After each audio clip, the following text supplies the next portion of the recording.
Okay, here we go from the top. Now I'm going to break down all the fights that's coming up in November, and I'm pretty much going to do what I don't usually do, is give a review of the fights. Normally I try to wait to the weigh-in, because it really tells you a lot about the fights and what's going on. Now, this Lucas Matthews or whatever versus Zab Judah, I see this being a 10-round decision for Zab Judah. Unanimous decision. I think Zab's speed is going to be a problem for him. Zab has the power to knock him out, but I just think Zab's speed is going to be the difference in this fight, and he could be first. And that's pretty much that. Juan Manuel Lopez on the same night of November the 6th against Rafael Marquez. This fight has a lot of intrigue for some of the public, but Marquez has been in too many wars, and he's going against a guy who's naturally bigger and stronger than Israel Vasquez, and Vasquez had the power to put Marquez down a lot and hurt him a lot in that fight. And Marquez is tough. He gets hurt and he comes back, and he's a crisp puncher and a very skilled boxer, but he has a habit of breaking off his boxing and resorting into getting into a brawl or machismo type fight. And I think in this kind of fight it won't benefit him well, and I don't see him getting past 8 rounds in this fight. The Glenn Johnson fight against Alan Green, it's a tale of two sides. How Glenn Johnson's gonna look coming down in weight when he did kind of struggle to make the weight before in his last fight. How is he gonna make it down to 168? Alan Green, who disappears and shows up, then disappears and shows up. So maybe it's time for him to show up. You know, we'll never know. But we're gonna see whose style imposes on who. I really got Alan Green willing to fight, but by a very slim margin. But it's going to be interesting to see. Then you go to November 13th to David Haye versus Ali Harrison. There's been a lot of talk about this fight. Why, I have no idea. But there's been a lot of hype building up this fight for some reason, because everybody wants to see him fight the Klitschko. David Haye, that is. I see David Haye winning this fight by stoppage, and I'll say about the 9th round. But I do see David Haye winning by a stoppage and not a decision over Harrison. Maybe TKO.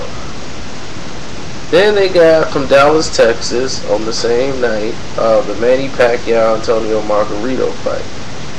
I see this fight being totally dominated by Manny Pacquiao. I don't see him stopping Margarito. I see the fight going all the way to the cards, and I see Manny Pacquiao winning a unanimous decision. His speed will be the difference. He'll be able to turn Margarito all night long and be first. Now moving right along, you got Kelly Pavlik versus Brian Vera. I think Kelly Pavlik knocks him out within 5 rounds. Then they have Guillermo Rigondeaux, whatever, versus Ricardo Gardoba. Now this is a fight at the junior featherweight division that's really going to show where Guillermo is. A lot of people are plugging him like he's the greatest thing to ever land, and he's got 6 fights. It's like, we haven't really seen anything yet, but we will soon, because Ricardo Carbota, oh my God, Carbota is going to really test him and put him to the test, and then we'll see what he's made of. But the fight that interests me is Jesus Soto Caras versus Mike Jones. That fight is going to show people where Mike Jones is really, because now he's going to get baptized in the water. Because Jose Soto, yeah, he loses a fight in Caras, but he's going to fight you. That's a guy that's going to fight you and let you know where you stand at the welterweight division. And it's a 10-round fight. So I'll see the fight going to the cards and Mike Jones winning. Uh-oh, I waited too long on my video, and now y'all done cut off my office. Alright. November 20th, Paul Williams versus Sergio Martinez. Now, I got Paul Williams winning a split decision over Sergio Martinez. Why? Because they're banking on reducing Sergio Martinez's stamina by making him fight at a catchweight. So they're thinking that this will be the tactic that Marquez, that it has some sort of effect to slow him down. So they're gonna try to Pacquiao him. So, but I do think that the powers are in play. As long as Paul Williams stays on his feet, he'll win a split decision. What do they have next? Raul Martinez versus Rodrigo Guerrero. I don't know. I have to look into that bantamweight fight. I have not even looked forward to that fight, so I don't know anything about that. And Juan Manuel Marquez versus Michael Calcides. Now, everybody's going to tell you Calcides, his brother, is going to inspire him. He's going to go through this fight. Yes, it is, but see, Calcides has a problem. He cuts a lot, and he cuts very badly in fights. And Marquez is a crisp punching boxer. You know, he has some strength, but he also is a sharp puncher. And he can cut Calcides. And from what I see, his corner does not use Vaseline on his face for some reason. And he cuts up really bad in a fight. Then you have Andre Berto versus Freddy Hernandez. And by the way, I got Marquez winning the fight in a decision, unanimous. But they have Andre Berto versus Freddy Hernandez. Now, Andre Berto should knock out Freddy Hernandez in about 7 or 8 rounds. Should be a stoppage. Shouldn't go any longer than that. Freddy Hernandez is not, everybody's talking about how tough he is. Freddy Hernandez is a soft puncher. He got 18 knockouts. I don't know how, but from what I've seen of Freddy Hernandez, he's not a hard puncher at all. Okay, then you got Caballero going against Lithgow on the same night of November 27th, and I got Jason Lithgow getting knocked out by Caballero, and I'll say maybe the 5th or 6th round, he's going to get knocked out.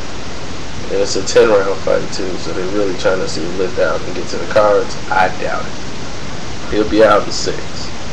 Kyle Froch versus Arthur Abrams. I see Arthur Abrams knocking out Kyle Froch, and I'll say the 10th round. About the 10th round, Froch should be knocked out. Andre Ward versus Saki Obika. I got Andre Ward winning by unanimous decision, possibly a knockout. There definitely should be a knockdown in this fight because Obika is going to leave himself open. But I do see Ward going to the cards, getting unanimous decision. And I'll do December later when they start off with the Chavez Jr. But shouts out to Roper Dope Radio. I missed the show tonight. I'm very sorry for that because I overslept. And Leave It in the Ring, the official scorecard, everybody that supports boxing pretty much. If I left you out, I'm sorry. I probably got your link on my page.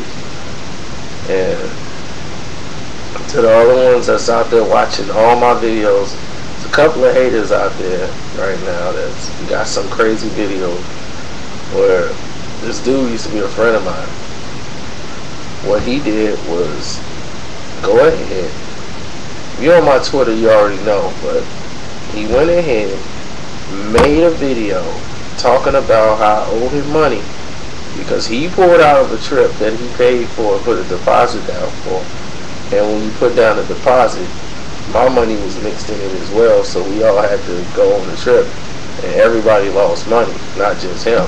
He the one pulled out the trip to make the trip go the way it did. Then on top of that, he's saying I tried to sleep with his girlfriend, which is not true. I'm gonna clear the whole thing up. Like, if they don't want me to, they trying to get me upset. I'm saying all kind of crazy stuff on video. My thing is, you can call me. Used to be my boy, so you can call. You know my number. You can call. Putting out videos and all that, you doing this for some sort of attention, like you trying to try to embarrass me. I'm telling you, stop. You and your girl need to stop. Okay? Because I didn't even know she was involved in it until I saw the little video. And she should be ashamed of herself. That's all I'm going to say. And I'm going to take the high road now. I'm out.